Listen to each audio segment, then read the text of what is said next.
जय महाराष्ट्र. सुरुवातीलाच महाराष्ट्रातील मित्रांनो सगळ्यात मोठी घडामोड समोर येत आहे. अजितदादा पवार यांच्या अपघाताबद्दलची सगळ्यात मोठी माहिती. मोठे मोठे बडे बडे मासे आता अटक. मित्रांनो दादाचा घातपात झाला हे आता जवळजवळ मित्रांनो महाराष्ट्राने पक्क केलं होतं आणि आता मित्रांनो सगळ्यात मोठी अटक. राज्याच्या देशाच्या राजकारणाला सगळ्यात मोठं वळण अजित पवार यांच्या मृत्यूच्या नंतर तब्बल 2 ते 3 महिन्यानंतर ही अटक आणि महाराष्ट्राच्या राजकारणावरती नेमकं काय घडले मित्रांनो आता आपण जाणून घेऊया. गेल्या कित्येक दिवसापासून महाराष्ट्र मागतोय दादांना न्याय द्या. तुमच्या सोबतचे सत्तेत असणारे उपमुख्यमंत्री यांचा घात झालाय, त्यांचा अपघात नव्हे असं रोहित पवार ओरडू ओरडू सांगत होते. मात्र सरकार मनावरती घ्यायला तयार नव्हते. रोहित पवारांनी सत्तेतील काही नेत्यांची नावं देखील घेतली होती. हे नेते जबाबदार आहेत दादांच्या घातपाताला असं रोहित पवारांनी स्पष्टपणे म्हटलं होतं आणि अखेर मित्रांनो आता अटक झालेली आहे. राज्याच्या आणि देशाच्या राजकारणातील सगळ्यात मोठी बातमी आता मात्र सगळीकडेच खळबळ उडवून देणारी ठरत आहे. जाणून घेऊया या पाठीमागची सगळ्यात मोठी स्टोरी नेमकी काय आहे. आज बारामती विमान अपघात प्रकरणानं आता नवं आणि मोठं वळण घेतलंय. या प्रकरणाच्या चौकशी दरम्यान ज्या सीबीआय कडे हे प्रकरण दिलं होतं, सीबीआय ऍक्शन मोडवरती असल्याची चर्चा असून डीजीसीएच्या एअरवर्थनेस विभागातील डेप्युटी डायरेक्टरला आज अटक झाली आहे आणि इथूनच सुरुवात झाली आहे दादांच्या अपघाताला आणि घातपाताला. त्यामुळे या संपूर्ण प्रकरणात आता मोठे खुलासे होणार आहेत. दादांचा अपघात कसा झाला, दादांचा घातपात कोणी केला, कोण आहे याला जबाबदार, या सगळ्यांची माहिती आता इथपर्यंत महाराष्ट्राला बघायला मिळणार आहे. नेमके कोण आहेत, कोण कोण नेते अडकलेत का कोण अडकले, कोण आहेत ते चेहरे दादांच्या पाठीमागे.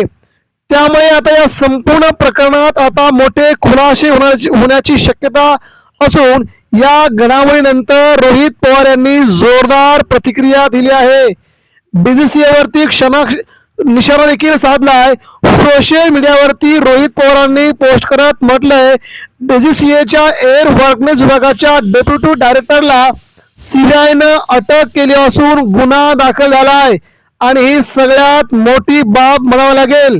मित्रांनो डीजीसीए मध्ये अनेक भ्रष्ट अधिकारी असल्याचं आम्ही वारंवार सांगत होतो. हे आता सिद्ध झालंय. अटक झालेला हा फक्त छोटा मासा आहे.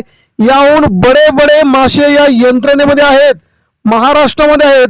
जर लाच देऊन डीबीसी मध्ये जर काम होत असतील तर दादांच्या अपघाता संदर्भातली कागदपत्र कशी साफसफाई करण्यात आली असतील याचा अंदाज बांधता येतो असं रोहित पवारांनी स्पष्टपणे त्यांच्यावरती थेट निशाणा साधलाय.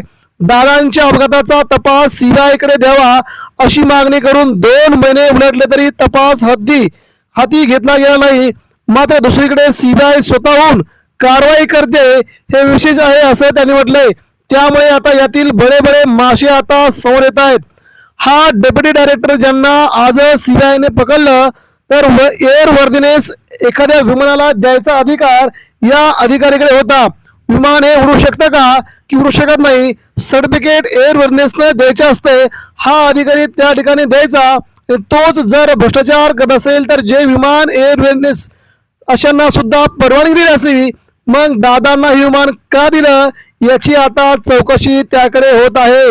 बारामती विमान अपघात प्रकरणात आता चौकशीचा वेग वाढलाय आणि आता या डेप्युटी डायरेक्टरच्या याच्या अटकेनंतर मात्र दादांचे खरे मारेकरी कोण, यामध्ये कोणकोणते नेते आहेत ते आता समोर येईल. रोहित पवारांच्या आरोपांची चौकशी होणार का आणि या प्रकरणापूर्वक कृती कारवाई होणार का यावर आता संपूर्ण राज्याचं लक्ष लागले. मित्रांनो ही सगळ्यात मोठी घडामोड महाराष्ट्रासाठी नक्कीच दिलासादायक ठरते. कारण की महाराष्ट्राने आपला भला मोठा नेता गमावलाय. याच्या पाठीमागे कोण कोण जे नेते आहेत त्यांना फाशी व्हावी, त्यांचं राजकारण, त्यांची संपूर्ण कारकीर्द संपवावी. जर दादांच्या घातपातावर जर कुणाचा हात असेल तर त्याला महाराष्ट्र सोडणार नाही, हे मात्र नक्की, असं रोहित पवारांनी स्पष्ट केलेलं आहे. यावरती मित्रांनो आपल्या प्रतिक्रिया आमच्यापर्यंत पोहोचवा. धन्यवाद.